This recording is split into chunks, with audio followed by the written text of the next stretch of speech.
ఆహారంగా దొండకాయలను కూడా తీసుకుంటూ ఉంటాం. దొండకాయలతో రకరకాల వంటలను తయారు చేసుకుని తింటూ ఉంటాం. అయితే ఈ దొండకాయల్లో 2 రకాలుంటాయి. మన ఆహారంగా తీసుకునే దొండకాయలు ఒక రకమైతే చేదు దొండకాయలని మరో రకం ఉంటాయి. ఈ చేదు దొండకాయలను కూడా చాలామంది చూసే ఉంటారు. చేల కంచెలకో తోటల్లో చెట్లకు అల్లుకొని ఈ చేదు దొండ తీగ ఎక్కువగా పెరుగుతుంది. కాకి దొండలో ఎన్నో ఔషధ గుణాలుంటాయి. వీటిని వాడటం వల్ల మనం ఎన్నో ఆరోగ్య ప్రయోజనాలు పొందవచ్చు. ఆయుర్వేదంలో వివిధ రకాల అనారోగ్య సమస్యలకు ఔషధంగా ఈ చేదు దొండను ఉపయోగిస్తారు. చేదుగా ఉన్నప్పటికీ ఈ దొండకాయలతో కూరను కూడా వండుకొని తింటారు. కాకి దొండకాయలతో వండిన కూరను తినటం వల్ల జీర్ణశక్తి మెరుగుపడుతుంది, రక్తహీనత సమస్య తగ్గుతుంది.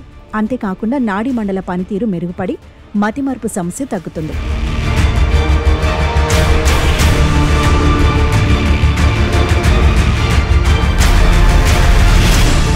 ఈ చేదు దొండను తీసుకోవటం వల్ల శ్వాస సంబంధిత సమస్యలతో పాటు క్యాన్సర్ వంటి భయంకరమైన వ్యాధులు కూడా మన దరి చేరకుండా ఉంటాయి.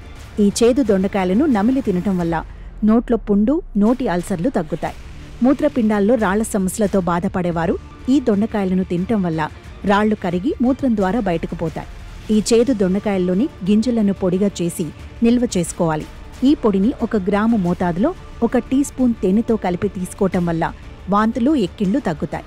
ముఖ్యంగా ఈ తీగను షుగర్ వ్యాధి ఔషధాల తయారీలో ఎక్కువగా ఉపయోగిస్తారు. చేదు దొండాకుల రసాన్ని 20 గ్రాముల మోతాదులో 40 నుండి 80 రోజుల పాటు తీసుకోవటం వల్ల షుగర్ వ్యాధి అదుపులో ఉంటుందని ఆయుర్వేద నిపుణులు చెబుతున్నారు. మధుమేహ వ్యాధిగ్రస్తులు ఈ చేదు దొండను ఉపయోగించటం వల్ల చక్కటి ఫలితాలను పొందవచ్చు. అన్ని రకాల చర్మ వ్యాధులను, దురదను, ఫంగల్ ఇన్ఫెక్షన్లను తగ్గించడంలో కూడా ఈ చేదు దొండ తీగ మనకు ఉపయోగపడుతుంది. ఈ దొండ తీగ ఆకుల పసరును సమస్య ఉన్న చోట చర్మంపై లేపనంగా రాయటం వల్ల అన్ని రకాల చర్మ సమస్యలు తగ్గుతాయి. ఈ చేదు దొండకాయ ఆకులను, నల్లతుమ్మ ఆకులను, చిక్కుడు ఆకులను సమానంగా తీసుకొని మెత్తగా దంచి రసాన్ని తీయాలి.